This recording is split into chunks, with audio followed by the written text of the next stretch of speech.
Okay, folks, so it is now 1919. World War I is over. You have Russian Revolution has taken place, but you are now in the Russian Civil War, which many of the powers that fought in World War I against the Germans are now trying to put the genie back in the bottle in Russia. So World War I, like I said, is over. We've got to talk about the effects of the war. And most of the effects of the war are driven by the treaty that ends the war, what is known as the Treaty of Versailles. So let's kind of dig into some recap to remind ourselves of what happened in World War I. So the causes, we had the four long-term causes that we spent some time going over. We had the militarism, the main causes: militarism, alliances, imperialism, nationalism. Make sure you're writing that down. And then we had the short-term cause. We had the assassination of the heir to the Austrian throne, the Archduke Franz Ferdinand, and all the troubles related to that in what were known as the Balkans, which is the southeastern part of Europe, which is where the assassination happens. And you had a large nationalist group, mostly from Serbia, following along and trying to break free from not only the Austrian Empire, but also, in some cases, Russia and the Ottomans.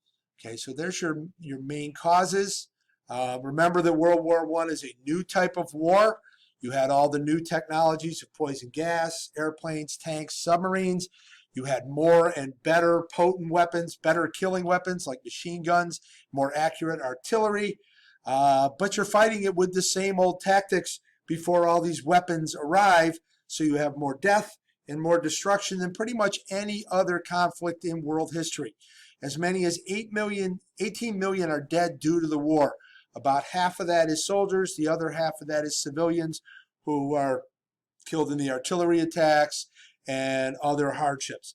And then on top of that, you throw in another 50 million approximately die in the flu epidemic that starts at the end of this war and is spread not only by soldiers coming to the war, but then by soldiers going home from the war.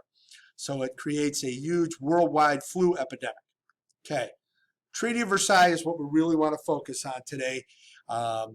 Basically, this is a series of peace terms that are dictated to Germany, really, because the other countries don't exist really anymore. The Austrian Empire has collapsed and disintegrated, as has the Ottoman Empire. So it's dictated mostly by England and France. The Americans have a different idea that I'll get into in a little bit later. And then Italy's kind of along for the ride, and they don't really get much out of this treaty. Okay, so the victors. You have, like I said, you have different ideas about peace. Great Britain and France want to punish Germany. They blame Germany for the war starting, and they kind of want their pound of flesh. You have to remember that they fought Germany for over 5 years or over 4 years in those trenches. It's a miserable thing, and they want to exact some revenge on Germany. President Wilson of the United States came in with an idea of what was called the peace without victory. And I'll get into that in a little bit more detail. And he had a 14-point plan that his idea was this needs to be a war to end all wars, and not just the latest chapter in war. How do we move forward without punishing the defeated, while still rewarding the victors for winning, but making sure we don't have another war, the other side just wanting revenge. So this is a quote from the speech, what was titled The Peace Without Victory speech. And what Wilson said in the speech is, he said, victory would mean peace forced upon the loser, a victor's term imposed upon the vanquished, meaning the defeated.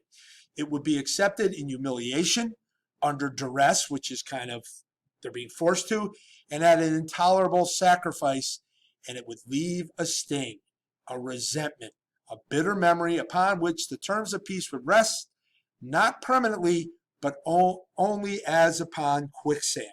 So think about that metaphor of you're not building a peace on a solid foundation, but it's on quicksand.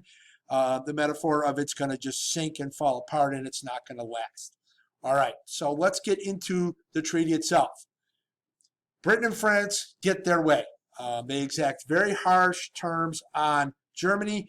You have here a couple of the selected articles of the treaty. Please read through those so you understand what Germany had to agree to. On the right-hand side of the slide, we have kind of a summary. Germany had to accept blame for starting this war. Even though if we go back, it really starts because of Austria, their ally. They're going to set up a League of Nations, which is an international peace organization. It's kind of the forerunner to the United Nations. We'll get into that a little bit more next week and look at some of the faults of that. You've got Germany has to pay reparations, meaning they have to pay damages to the winners for damages caused by the war. And it's an astounding sum. We'll talk about that going forward.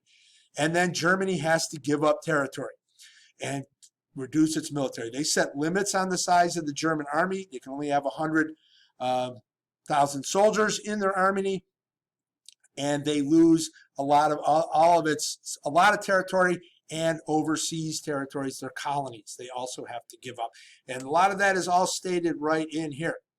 Okay, so just a little look at the two maps. If you look at the top map, that's Europe at the start of the war.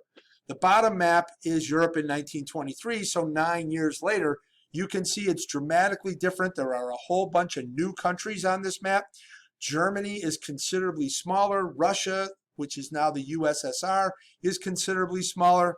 The Ottoman Empire is smaller. And Austria basically doesn't exist as an empire anymore. It is now this very small country down here in the middle of Europe. So Austrian-Hungary Empire disintegrates, and new countries created along with the loss of territory. So some of the effects of the treaty. The articles of this treaty will cause bitter feelings among the people of Germany. They are not going to be happy about it. They're treated very poorly about it. It is a humiliating treaty. In the aftermath, mostly caused by the reparations payment, Germany's economy goes in the toilet. They have high unemployment, high inflation, and this lasts for many years, leading to a lot of distrust in the systems that are put in place. And the three major ruling families of Europe have disappeared. Three of the major ruling families. The Romanovs in Russia have been replaced by the communists of Lenin and Stalin. Hohenzollern in Germany is now a republic, and the Austrian Empire is split into a variety of small nations. Okay, economic losses, and this is on both sides. Factories, farms, homes destroyed anywhere the war was happening. Nations have huge debts to repay. It costs a lot of money to put an army in the field, especially for 4 years. And the Allies, because they're so bitter at the destruction of this war, make the Central Powers pay reparations for the damage. Well, Austria and Ottoman Empire don't exist anymore, so the majority of this bill ends up in the lap of Germany. And you can see the little cartoon there, $55 billion in modern money. Okay, Europe after the war also changes dramatically. Terribly destructive, causing the deaths of 10 million soldiers, roughly the same number of civilians. Workplaces and homes are also destroyed. During the war, women replaced men in the factory and office jobs. After the war, many women keep those jobs and they demand voting rights. Labor unions had supported the effort. The support paid off after the war because they earned new respect and importance. And in Russia, the war results in two revolutions, which end in the new communist state called the Soviet Union that we just finished talking about over the last few days. Okay, so here's some of your effects. Longer term, getting into 10 years down the road. You begin to have a series of dictatorships rise up in Europe. We're going to talk about those. You have this idea of fascism, which we will talk about going forward, leads to a rise of militarism. And then you have all the new countries. All these ones in pink are all new countries carved out of Germany, the old Austrian Empire, and Russia. And then you have some areas that are occupied of Germany that are not allowed to be, they're not allowed to have soldiers in. Okay, and so kind of the kicker to all this is they created this League of Nations that was, and it was really the brainchild of our U.S. President Wilson, this League of Nations where countries would be able to come together and discuss their problems and maybe iron stuff out before it turns into a war. And then the U.S., the idea whose idea it is, doesn't join. and we return to isolation. We go back across the ocean. We say we got a 2,000, 3,000 mile wide ocean between us. We're not going to get involved in another European war because we didn't like the terms of the peace. So you kind of have this cartoon here, which gives you you got a bridge built between the countries, and it's missing the key stone in the middle there that's going to hold it up. And you take away that little place saver, it's going to fall down without the keystone in place. Okay. So you've got two documents here. On the slides, I want you to read them, explain the historical circumstances for this one that led to the development of the Treaty of Versailles. Think about the stuff we just talked about in this, and the events we've been talking about that lead up to this. Okay. And the second document, make sure you read the description up here on the top, and that you know what country this cartoon over here is put in, and answer the questions. So that's it for now. On Monday, we're going to kind of get into World War II.